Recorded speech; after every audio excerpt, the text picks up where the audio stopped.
The Jimmy Olsen Radio Network. Spinal adjustments provided by Dr. Chad Rolfson. The Spinal Tuning Chiropractic Center is a Des Moines area low flat fee per month unlimited chiropractic care practice. When life happens, just adjust. Schedule today at spinaltuning.com. Barbecue provided by Kenny's Rib Wagon, catering ribs for your pleasure and serving daily at Plaza Pub, 62nd and Douglas in Des Moines across from Merle Hay Mall. Find Kenny's Rib Wagon on Facebook.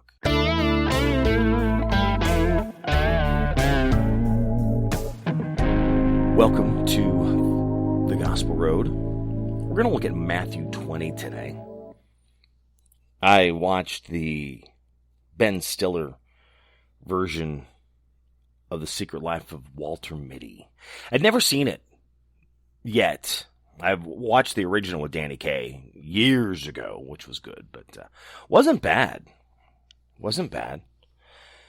Not really sure what I expected, but a lot of times when it comes to movies, I kind of go into that. I don't really put an idea on it when I go to watch it. Then I started watching the first Mission Impossible, completely forgot Emilio Estevez was in it. Whatever happened to Emilio Estevez? Just go Google search and figure it out. I was out running around yesterday. I had to change the SIM card in my cell phone because of the company takeover. And found my first mosquito of the year. So, you know, things are starting to wake up. So wasps will be coming out, snakes, spiders, butterflies. Those spiders and snakes and mosquitoes. Yeah. Also watched the Zack Snyder. Yeah, Zack Snyder. I always mess that up. Zack and Jack. But his 4 hours and 2 minutes of Justice League.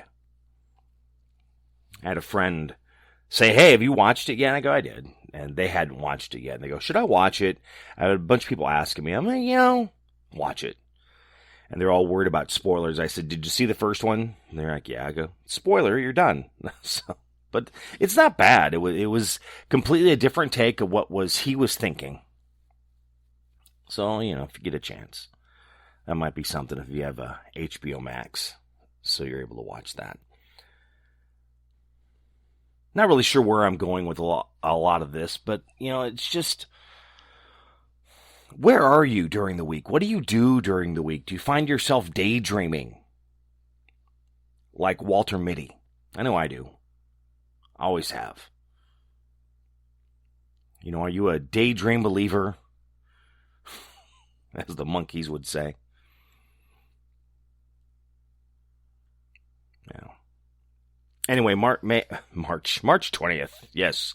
No, it's Matthew 20 is what we're looking at today as we're getting ready for April, getting ready for Easter. April Fool's Day going to be on Thursday. Can you believe that? Which means I also have a birthday coming up. That one part of the time, unless you work for a Christian organization for the most part, where there are no holidays until May. I think the last one was in March. It was the 15th, and I'm losing what the holiday is right now.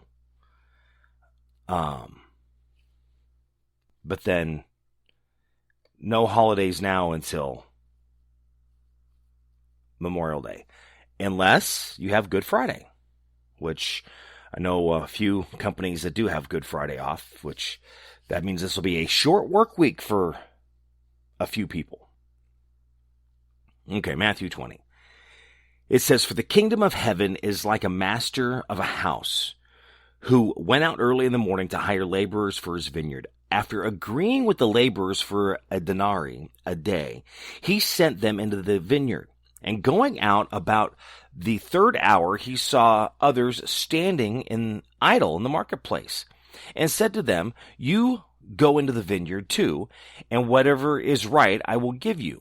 So they went. Going out again about the 6th hour and the 9th hour, he did the same. And about the 11th hour, he went out and found others standing and said to them, "Why do you stand here idle all day?" They said to him, "Because no one has hired us." He said to them, "You go into the vineyard too." And when evening came, the owner of the vineyard said to his foreman, "Call the laborers and pay them their wages, beginning with the last up to the first." And when those hired about the 11th hour came, each of them received a denarii. Now, when those hired first, they thought that they would receive more, but each of them also received a denarii. And on receiving it, they grumbled at the master of the house, saying, "These last worked only an hour, and you have made them equal to us, who have borne the burden of the day and the scorching heat." But he replied to one of them, "Friend, I am doing you no wrong. Did you not agree with me for a denarii? Take what belongs to you and go. I choose to give to this last worker as I give to you. Am I not allowed to do what I choose with what belongs to me? Or do you begrudge my generosity? So the last will be first, and the first will be last." And Jesus was going up to Jerusalem to take the 12 disciples aside. And on the way he said to them, "See, we are going up to Jerusalem, and the Son of Man will be delivered over to the chief priests and scribes, and they will condemn him to death, and deliver him over to the Gentiles to be mocked and flogged and crucified, and he will be raised on the 3rd day." Then the mother of the son of Zebedee came to him with her sons, and kneeling before him asked him for something. And he said to her, "What do you want?" She said to him, "Say that these 2 sons of mine are to sit, one at your right hand and one at your left in your kingdom." Jesus answered, "You do not know what you are asking. Are you able to drink the cup that I am to drink?" Then said to him, "We are able." He said to them, "You will drink my cup, but to sit at my right hand and at my left is not mine to grant, but it is for those whom it has been prepared by my Father." And when the 10 heard it, they were indignant at the 2 brothers. But Jesus called to them and said, "You know that the rulers of the Gentiles lord it over them, and their great ones exercise authority over them. It shall not be so among you. But whoever would be great among you, you must be your servant. And whoever would be first among you, you must be your slave. And even the Son of Man came not to serve, not to be served, but to serve, and to give his life as a ransom for many." And as they went out of Jericho, a great crowd followed him. And behold, there were 2 blind men sitting by the roadside. And when they heard that Jesus was passing by, they cried out, "Lord, have mercy on us, Son of David."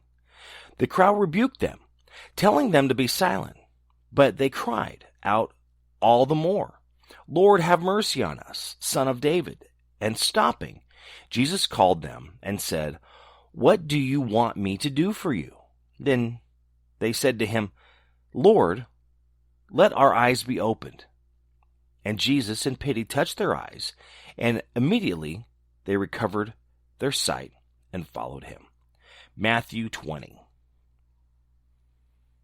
So we're hearing fairness in here.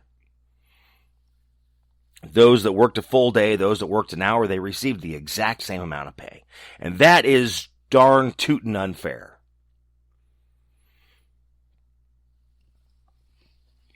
It was the agreement that was made. How do you view your life when you are doing things for others, when you are helping others? How do you see that? How do you deal with it? Then later it's talking about serving and not being served. I know a few people that own some businesses. And with their attitude, not sure I could see them serving. They want to be served. They want to give direction. They want to tell people what to do, not be told what to do. See, there are some fine lines that we need to be careful. How we cross them, how we react to others.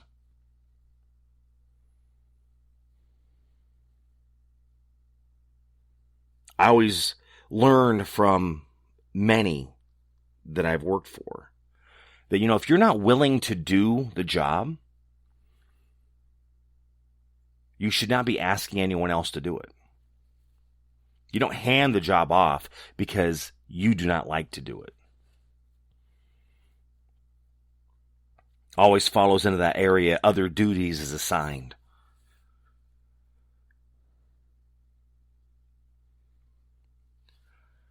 But how are you showing yourself? Are you that Walter Mitty who has no confidence? Ended up not having the life he had thought he would have had until the end of the movie. He becomes that explorer, that traveler that he thought about when he was younger.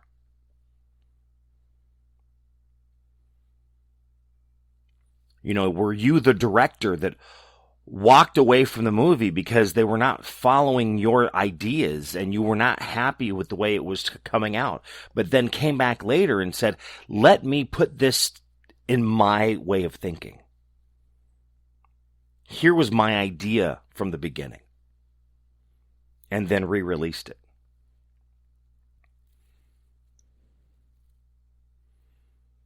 Mission Impossible, I was just, very interested about Emilio Estevez. Actually, the others, it just sometimes you see things and you're not really sure why it happened. And then it all kind of comes together. So who are you? How is it that you are living your life? How are you making those steps forward? How are you dealing with others? For better or for worse. I know I'm not always the best at that. And I notice as I'm getting older, it seems to be getting worse. So I need to make sure I have a lawn so I can tell kids to get off my lawn. Or have a beach and you need to get off my beach. Where is it that you're putting yourself? Are you putting yourself above others? Or are you the same? You've just had different experiences. You've applied yourself better. They always say we put our pants on one leg at a time. We're individuals, but we're the same. We're still made out of flesh and bone. We still have blood in our body. We're still human beings. Yes, we are individuals. We are our own person. But the theory behind us is still the same. The idea behind us is still the same. We are made in that image of God. Made by a creator. So when you have that interaction with others, are you the same? Or are you a dictator? Are you better than them? So you look down upon them. They're not on your level.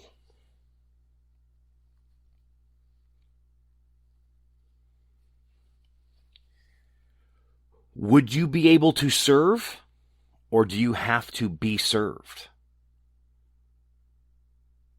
Very important questions that you need to think about as you move forward in life. I'll be honest, my life didn't turn out the way I was thinking. I probably fall in that whole Walter Mitty thing, but I still haven't got into the exploration part of my life. Yeah, I guess you could kind of say that, because I stepped out a few years ago and started flapping my gums because we were able to do these podcasts. They were created. It was an opportunity, which people listened.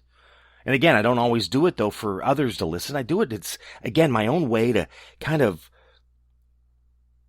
release the pressure in my head. I appreciate that others listen. And I've had comments over the years. I appreciate those too. But it's really thinking about who we are to really encourage ourselves and motivate ourselves and to inspire others. And it's not even us, it's about those around us, of helping them being better people. Because that's always that journey, is being better today than yesterday. Realizing no matter what a person thinks, if they agree or disagree with us, we are to be there to help them. If they are in need, we should help them. It doesn't matter if we think the same. But you know what? As the song Mandisa says, we bleed the same. Doesn't matter your skin color. Doesn't matter your personality. We bleed the same. We are all children of God. And we need to be there to help one another, to really support one another, to help them be the best that they can be. When they fall, to help them back up, not kick them back down, which happens way too often. And I know, I've been there. I certainly hope I've never done it, but I can't guarantee that I haven't. Matthew 20 is what we're looking at today. Read it for yourself. How does it speak to you? How does it help you? Are you the worker for the vineyard, complaining because the last person that came in is making the same as you? Are you the mother requesting for a better place for your children to sit? You know, honestly, could we take the cup that Jesus took? Can you even die for your neighbor?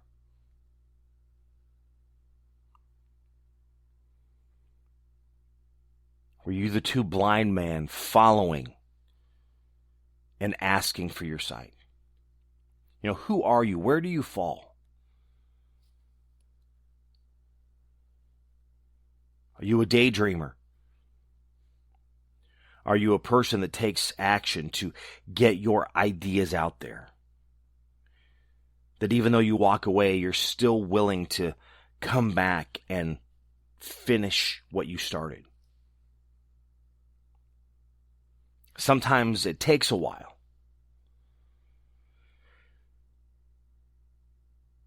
But you still get to that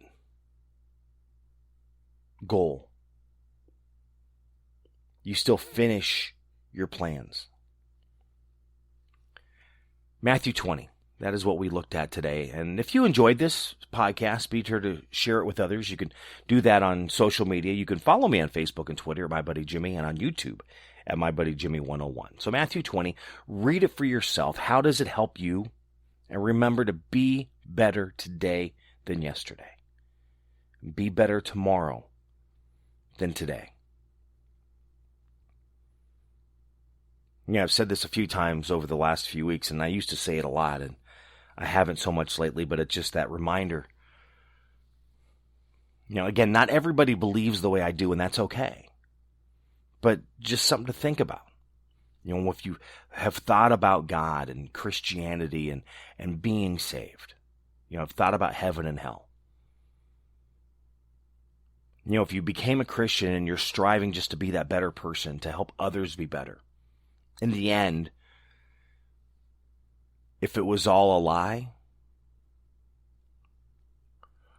what have you gained except being a better person? But then in the end, what if it's true? What have you lost by not having Jesus in your heart? Just a question. That's all. Just a thought. Like I said many times, people do not want to get in my brain because you have no idea what is in there and where it wants to go.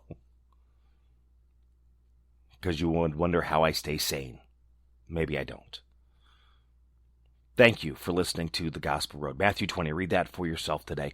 Really apply it to your life personally and professionally. How can it help you grow? How can it help you grow spiritually? That those 360 degrees of life to really make all of them better, mentally, physically, and spiritually. I'll be pedaling today to get a little bit of workout in. And actually, my chiropractor suggested I get this back stretcher because my back has just been really tense, very tight. It's hard for him to adjust. You know, do you need to loosen those muscles to be better? Are you stressed? I know I am. I can be. And I try to do better to kind of let things go, and I'm not always the best at that. In fact, I can almost say I'm never the best at that. I always worry. So where are you? Who are you? How do you live your life? Matthew 20. Read that today. Thank you for listening to The Gospel Road. Have a great day. God bless. The Jimmy Olsen Radio Network.